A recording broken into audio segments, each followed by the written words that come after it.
আমার এই হসপিটালটা প্রথম ইটটা যখন আমি গাঁথি তখন এই খুকন আর এত লোক এই তিনজন মিলে আমার এই হসপিটালের উদ্বোধন করেছিলাম। তারপরে প্রতিটাই 5 তলা 6 তলা পর্যন্ত প্রত্যেকটা কাজে আমি কিছুই জানতাম না একটা বিল্ডিং কিভাবে করতে হয়, সমস্ত কিছু হেল্প করছে এই ছেলেটা। সে শুধু আমার ছেলে কি নয়, আমার খুব কাছের এমনকি আমাদের কর্মকর্তা ছিল। যাই হোক, আজ আমি আমাদের পরিবার থেকে একজন দক্ষ একজন গার্জেন হারাইছি।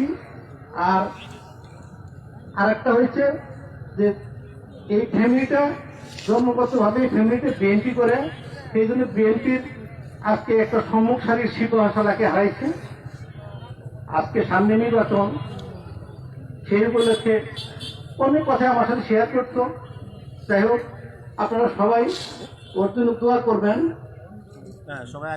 এই যে উপস্থিতি এত মানুষ, নিশ্চয়ই সে ভালো কাজ করছে।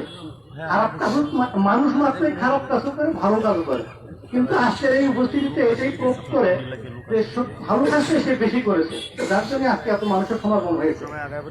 আপনাদের কাছে সবার পরিবারের পক্ষ থেকে আপনাদের কাছে দোয়া চাই, ওর ভুল ত্রুটি যেটুকু হয়ে থাকে তাকে ক্ষমা সুন্দরভাবে আপনারা ক্ষমা করে দিবেন। ওর জন্য দোয়া করবেন, আল্লাহ যেন ওকে বেহেশত নসিব করে।